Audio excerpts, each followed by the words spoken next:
Matt Lenihan for Boxing Social in association with Empire Fight Store. Been joined by Kalle Sauerland. Kalle, we didn't manage to catch up in Saudi, but how's things, mate? We're rolling into a good fight week. From Saudi to Bolton, you know.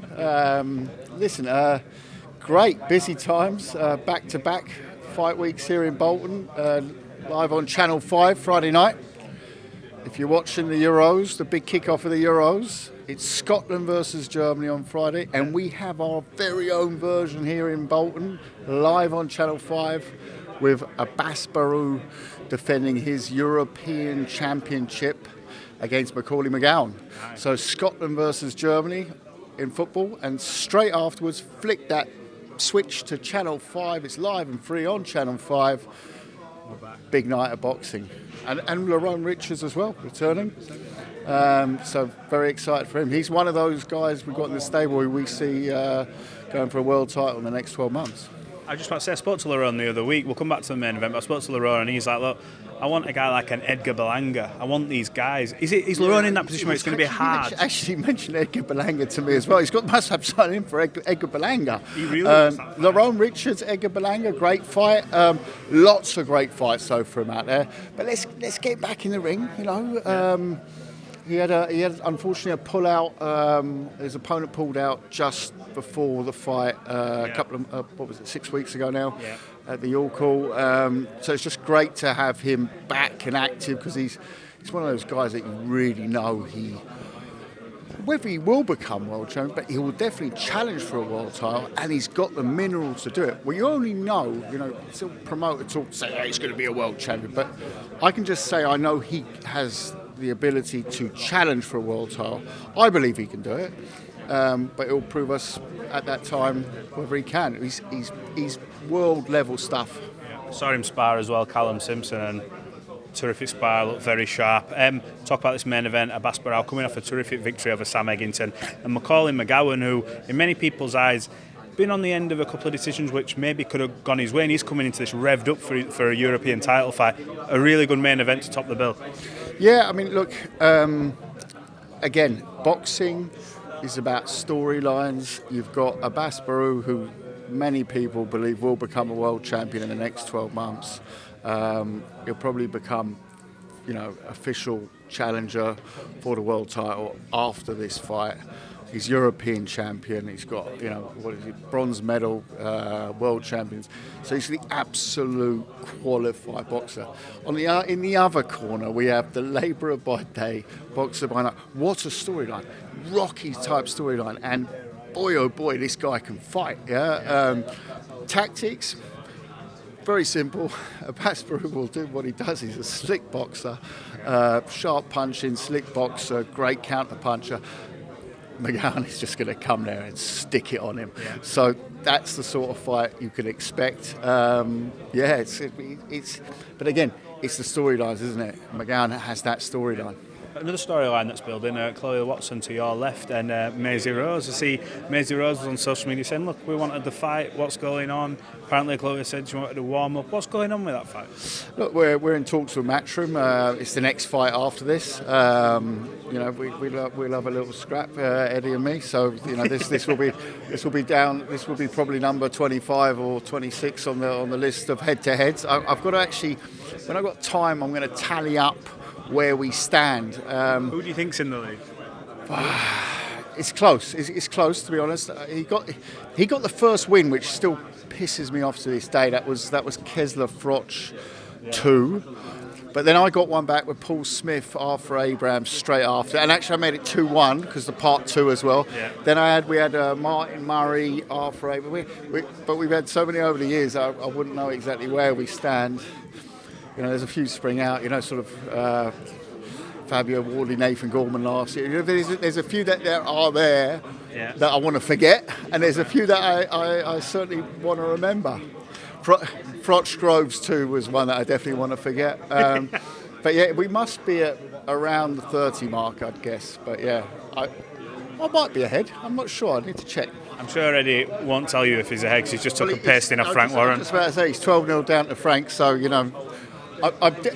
it's definitely not that wide between us. Yeah. Look, boxing's taking turns all the time, and we're seeing things coming out from Saudi Arabia talking about they're looking at putting together a potential league which could change the landscape of boxing. I was just about to say, combining promoters. What have you heard about it, and what's your thoughts on it? You know, you hear whispers always in boxing, so you don't really pay too much attention to it. But listen, it sounds like if anyone can do it, they can do it. Yeah. But imagine a world league of boxing where you've got sort of every, I don't know, you take the top 10 of every division and you have them always fighting each other. I know too little about it at this stage. I don't know how far it is. I mean, it's one of those ones that sounds amazing. If someone can do it, then it's the gentleman in Saudi Arabia who can do it. That's for sure. How impressed have you been with how they've gone about the business? They're putting on big fight after big fight. We're finally seeing these fights really kick off. I think it almost started, PBC had done it by putting the Spence Crawfords and Gervonta Davis, Ryan Garcia. But really, the Saudis have taken it up to another level, haven't they? Yeah, and look, ultimately, it's one thing having the resources, but it's another thing actually having a great plan and a vision, and they seem to really have a great vision on it, and obviously use the resources to do that. But you know, we've been lucky enough to have some great fights down there with them, and it's it's fantastic. I remember doing the first show down there. I was the first promoter to do a show down there. You were. I think people forget that, the Super Series. With Callum Smith versus George Groves. And I just remember coming down there at the time thinking, wow, like the infrastructure, insane, the venues, insane. Also the people, so friendly and so, wanting to work with you. It was really an eye-opening experience. At the time, a lot of people, I took a big knock-in for going down there with that fight. It was a Brit versus a Brit. They said, why are you going down at Saudi Arabia? And I said, okay, that's just the way life works, And I think, where they've gone is from strength to strength. Look at the different events, the way it's been going. It's just forget that I'm a promoter. You look at it as a fan. Incredible. And it's just, I watched Eddie versus Frank from the couch recently. Popcorn time, innit? That is amazing. In terms of the Saudis, obviously they had the undisputed fight between Fury and Usyk. We believe a rematch December 21st. From watching the first fight, does that give you enough to say, look, there's more than enough for Tyson to come back in and try and reverse his fortunes? Of course. Listen, it was a close fight. I watched it back on the way back from Saudi on the plane. It was tight actually. It was tighter than I thought ringside. I thought Usyk by a couple of rounds, definitely ringside. It was pretty close. It was closer actually when I watched it back and scored the punches. It's all well. You look at moments in a fight. That's not the way a fight is or should be scored. Let's say should be scored. Sometimes they are scored that way, but it should be scored on effectivity, activity, these sort of things. And there you've got rounds which I gave Usyk, and I looked back at it and I said, no, actually that's Tyson's round. Much closer. Yeah. Could you score it a draw? Yeah, it was. It weren't far off. And I have to admit the same. I watched it back and I thought it was a lot closer on TV than it seemed ringside. But I'll tell you the biggest thing. Forget the scores. Who cares now? It's done. It's dusted. Great. We've got rematch. Everyone's going to love the rematch, I'm sure. But throughout that fight, sitting there in the venue, I just thought to myself, he's in third gear, right? And around rounds 4 and 5, he started shifting through, and I felt, okay, now he's starting to sort of take this. It was almost like he was playing with him. And I thought, this is a very dangerous thing to do with Usyk, who is an absolute, unbelievable genius talent. So if Tyson can shift the gears earlier and maintain that, and I just felt that there was something that he had but wasn't using almost. That sounds a bit strange, but there was something there. And people say, well, we should have used it. And absolutely, he should have. He should have used it. I'm sure he'd be looking and kicking himself now when he watches those rounds. It was the 4th or 5th round where he had a really good round. I thought, okay, he's going to build on this now. And Usyk came back and he let Usyk back into the fight. And I think it was the 6th round. He let him back into it.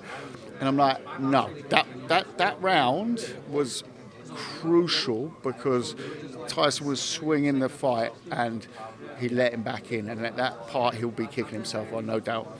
In the aftermath, sort of come out a few days ago, a video circulated online because you can't do anything in public now without a video going out.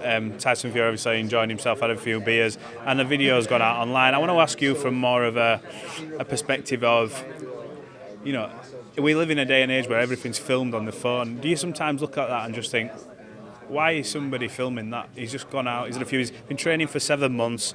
Can he not go out and enjoy himself? Because it don't seem like these videos are getting done for, oh, we're concerned about Tyson. It's more of a, oh, look what he's doing kind of thing. What do you make of that? I mean, unfortunately, we're in the day and age when if you're a superstar like Tyson Fury, you're going to have eyeballs on you, aren't you? I mean, I think it's tragic. He said, you know, he's clearly had a big night out, and you know, who hasn't? Everyone does. Who hasn't? You know, who hasn't? And I just find it. I'll use an old-fashioned word. I'm old enough to use that. Tasteless. Yeah. That's all I got to say. Tasteless. 100%. KSI, Dublin. Sort of a bit of a switch there. Seen a lot of things online about Anthony Taylor, Slim, potentially a 2-on-1. What are we doing with that? Announcement pending? Well, if I said that, I'll be giving it all away. Listen, it's going to be an absolute stacked card in Dublin. Can't wait to be in Dublin. I was just there for the Europa League final. Fantastic city. It's going to be the interest already now, before we've even actually said what the card is phenomenal, as it normally is around these KSI events. But yeah, just be our first show in Dublin, and we're very, very excited for it. 100%. Last one. We never got to speak on this, so I'm going to ask you. Yourself and Eubank Jr. parted ways very amicably over social media. Was there a sense of disappointment that it wasn't a continued relationship? And just from your point of view, how do you assess that period of working together? Matt, I've been too long in this game. Listen, all good things come to an end. We've reached an amicable agreement. Can't say more than that. You know, it was some great times together. Listen, you know, what we 9 odd years together.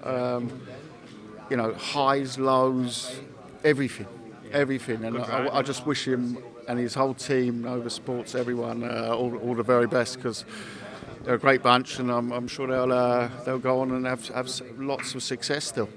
And last one from me. Can you give the people at home, look down this camera, and tell them why they're tuning in to watch this card on Friday night? Right, you're watching, no doubt, the start of the Euros, Scotland versus Germany. Watch that game. Then, straight after the game, flick the switch, Channel 5, live and free on Channel 5. You're going to get the second version of Scotland versus Germany, the better version, the gladiatorial version. You're going to get an absolute firecracker. Abass Badou representing Germany, the European champion, fighting Macaulay McGowan. It's a bit of a tongue twister, always. Macaulay McGowan for the European championship, Scotland versus Germany. Tune in live on Channel 5. Kalle Sauerland, always a pleasure. We'll catch up soon. Thank you.